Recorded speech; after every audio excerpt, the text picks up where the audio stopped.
रोम रोम भाइयों, सिस्टम पार देंगे।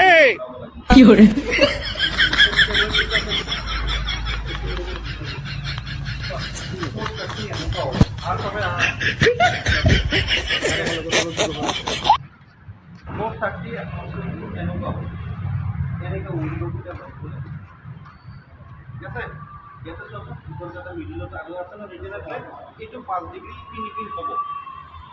ঠিক আছে এই চোৱা ইয়াতে এটা কালেক্টৰ ৰিং আছে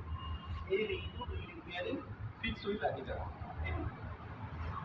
এটা ফিংগাৰ টানিব লাগিব ন ফিংগাৰৰ ভৰি টানিব লাগিব তাতো দৰকাৰ নাই ঠেলিব লাগিছিলে এই ফিংগাৰৰ ভৰি টানিব লাগিব সেইকাৰণে ইয়াতে লক হৈ যায়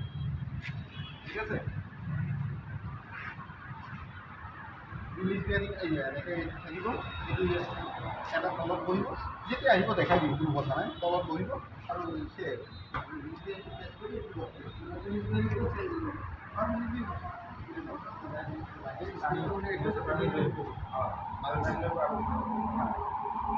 এই জেগাটোত পক লাগি থাকিব পক এনেকৈ টানি ঠিক আছে ইয়াৰ লগত বান্ধা আছে কাৰণে প্ৰেছাৰ প্লেটটোৰ লগত হিটা দিব বোল্ট চাইজ চেঞ্জ হ'ব ঠিক আছে ফ্লাইহুইল ডাঙৰ হ'ব ঠিক আছে ফ্লাইহুইল বিয়াৰিংও ডাঙৰ হ'ব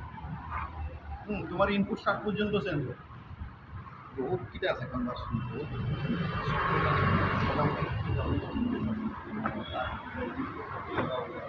ঠিক আছে 390 টাকা যদি ভোটটা ফিক্স করে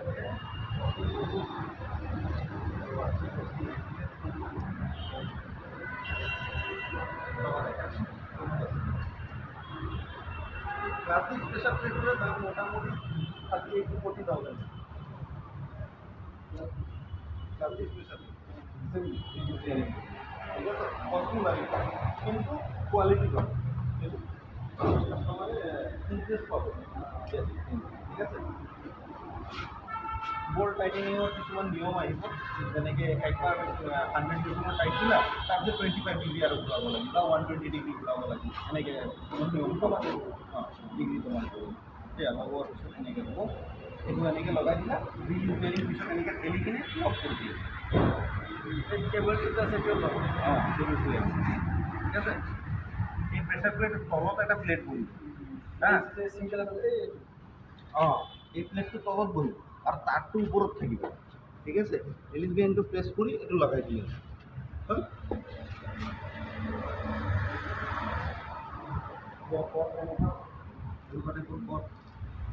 ঠিক আছে বেলেগো দিব পাৰে নাজানো এতিয়ালৈকে কক তোমাৰ হাতত কি আহিব ঠিক আছে আচ্ছা এইকেইটাত ইম্পৰ্টেণ্ট কি জানানে স্টাৰত এই ইণ্ডিকেটৰটো বহুত ইম্পৰ্টেণ্ট আমি কি কৰোঁ নতুন ক্লাছ 6 লগোৱাৰ পিছত এই বুষ্টাৰটো ব্লকটো ঠেলি নিদিওঁ এইটো যিমান খাব না ওলাই আহিব ডেট মিনছ ইমান ক্লাছ 6 গৈছে ৱাৰ্ণ আউট হা মোটামুটি 1.5 ইঞ্চৰ